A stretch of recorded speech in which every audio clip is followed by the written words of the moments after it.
હવે આપણે એક વાત કરવી છે વડથલ ગામની. વડથલ ગામમાં એક બાઈ રહેતા હતા, મંજુબાઈ, વિધવા બાઈ પોતે હતા. અને મહારાજ વડથલમાં સત્સંગ ઘણો. વડથલમાં એક વખત મહારાજ પધાર્યા.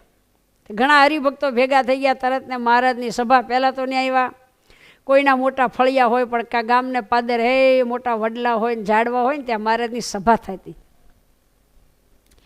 સભા થઈ, ઘણા હરિભક્તો ભેગા થઈ ગયા. સંતો હારે ધૂન કીર્તન થયા અને કથા વાર્તા પૂરી થઈ. ત્યારે મહારાજ બધા હરિભક્તોને એકાબીજાને સમાચાર પૂછે છે, કેમ છો, મજામાં છો?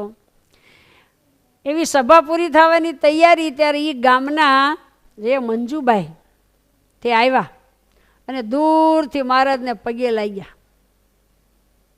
બધા બાઈઓ એક બાજુ બેઠા હતા, ભાઈઓ હતા, સંતો હતા. અને કહેવા માંડ્યા, હે પ્રભુ, હે દયાળુ, હે સ્વામિનારાયણ ભગવાન, હે પ્રભુ, તમે મારું દુઃખ ટાળો, મારું દુઃખ ટાળો. આવી પ્રાર્થના કરી દૂરથી. હો કે બહેનો તો દૂર બેઠા હોય. તે મહારાજ તો સાંભળે. મહારાજે કીધું કે શું છે બાઈ તમારે દુઃખ? તમારે શું દુઃખ છે? એ રોતા રોતા કહેવા માંડ્યા ને, હે પ્રભુ, હે દયાળુ, મારું દુઃખ ટાળો. મહારાજ કે બાઈ તમને શું દુઃખ છે? ત્યારે બાઈ હાથ જોડીને રોતા રોતા કહે છે કે હે પરમાત્મા, પ્રભુ દયાળુ, સ્વામિનારાયણ ભગવાન, મારા પતિનું મૃત્યુ થયું છે. હું વિધવા નારી છું. મારે બીજું કોઈ ઘરમાં છે ને, મેં બે જ હતા. મારા પતિનું મૃત્યુ થયું છે પ્રભુ. એક દુઃખની વાત ને બીજા દુઃખની વાત છે પ્રભુ, મારા પતિ ભૂત થયા છે. બધાને હામું હામું જોઈ રહ્યા. મારા પતિ ભૂત થયા છે પ્રભુ, વાસનાને લઈને ભૂત થયા છે. મને દેખાય છે, મને હેરાન કરે છે, મને બહુ બીક લાગે છે.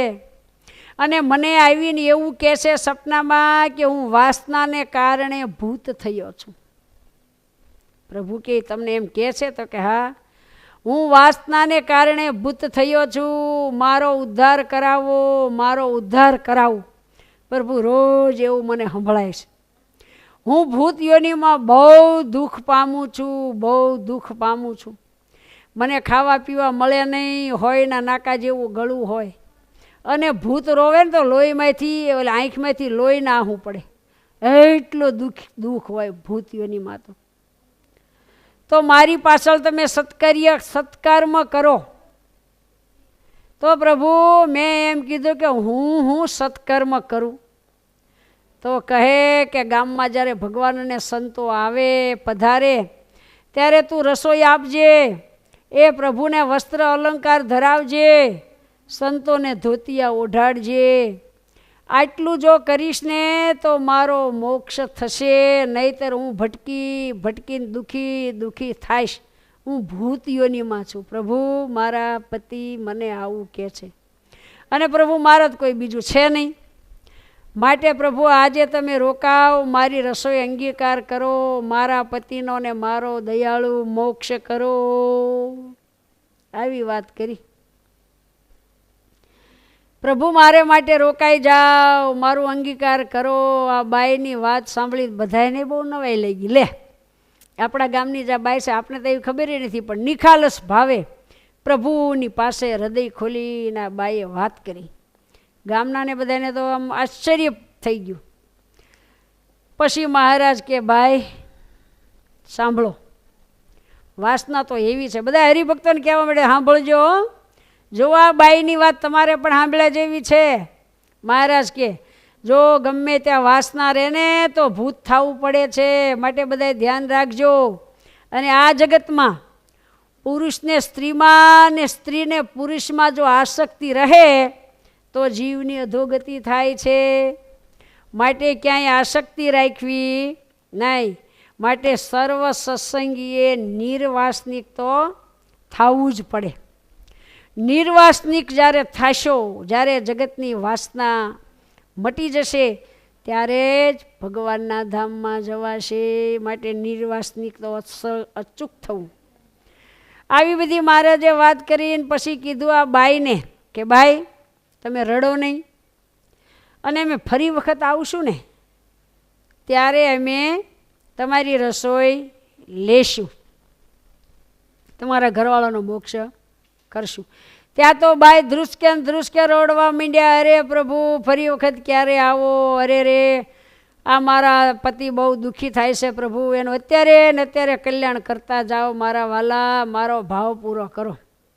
ગામના લોકો કહેવા માંડ્યા, અરે રે પ્રભુ આ બાઈ અમારા ગામની બહુ દુઃખી છે વાલા, રોકાઈ જાઓ. પછી મહારાજ રોકાણા, ભક્તને આધીન ભૂદરા. પછી તો બધી તૈયારી થઈ. આ બાઈને ઘરે બ્રાહ્મણને બોલાવ્યા, રસોઈ મંડી થવા, સુંદર મજાનો મહારાજનો થાળ થયો, મહારાજને જમાડ્યા. સંતોની પંગત થઈ અને ખૂબ સંતોને જમાડ્યા, અને પછી મહારાજનું પૂજન કર્યું. હરિભક્તો બીજા હતા એની પાસે ચંદન કંકુથી પૂજન કરાવ્યું, ધોતિયા ઓઢાડ્યા, મહારાજને પણ સુંદર વસ્ત્રો ભેટ કર્યા. મહારાજ સૌ સંતોને કહે, સંતો એ જમીન 5 માળા કરજો, આ બાઈ સત્સંગી થઈ છે, ખૂબ ભજન કરે છે, એનું સારું થાય. સંતોએ કીધું ખારું મહારાજ. પછી મહારાજે એના ઘરવાળાનો મોક્ષ કરાવ્યો. એના ઘરવાળા મહારાજમાં વસ્ત્રો ઓઢાડ્યા એટલે એ ધામમાં ગયા. બાઈ પગે લાગીને કીધું કે મહારાજ હવે મને વર્તમાન ધરાવીને સત્સંગી કરો, તમારે આશ્રિત કરો, અને અંતકાળે મારું પણ કલ્યાણ કરજો. મારે કે તમારું કલ્યાણ થઈ જ ગયું. પછી તો બાઈ એવા સત્સંગીને એવા ભક્તિ કરવા માંડ્યા, દુઃખ વિસરાઈ ગયું. મહારાજના દર્શન થયા એટલે ખરેખરા ભક્ત થયા, અને કથા વાર્તા કરવા માંડ્યા. ગામની બાઈને ભેગું કરીને કાયમ વચનામૃત ભેગા કરીને સંભળાવતા. ખૂબ સારા સત્સંગી થયા, અને ખૂબ સારો સત્સંગ આ ગામમાં કરાવતા. અને પછી એનો અંતકાળ આવ્યો ત્યારે મહારાજ એને પણ ધામમાં તેડી ગયા. આવી રીતે મહારાજે આ મંજુબાઈનું કલ્યાણ કર્યું, ને એના પતિનું પણ કલ્યાણ મહારાજે કર્યું.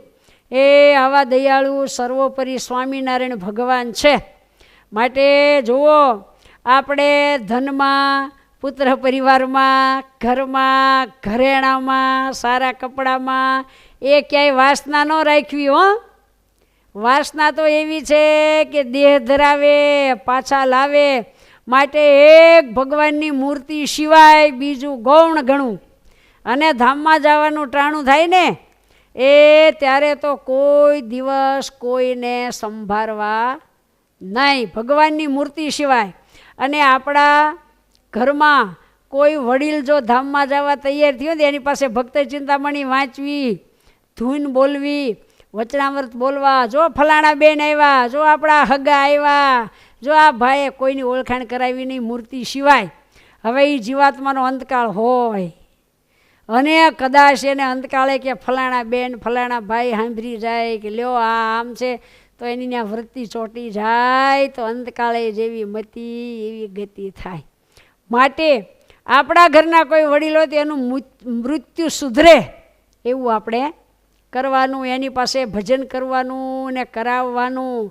એ અંતકાળે તો શરીરમાં કેટલું દુઃખ હોય, અને કદાચ ભગવાનની મૂર્તિ ભૂલી જવાય તો બીજાએ મૂર્તિ સંભાળવી, સામે મૂર્તિ રાખવી, સ્વામિનારાયણ બોલો, એને ભગવાનની સ્મૃતિ કરાવવી, તો જ આપણે એ સાચા હગા કહેવાઈએ.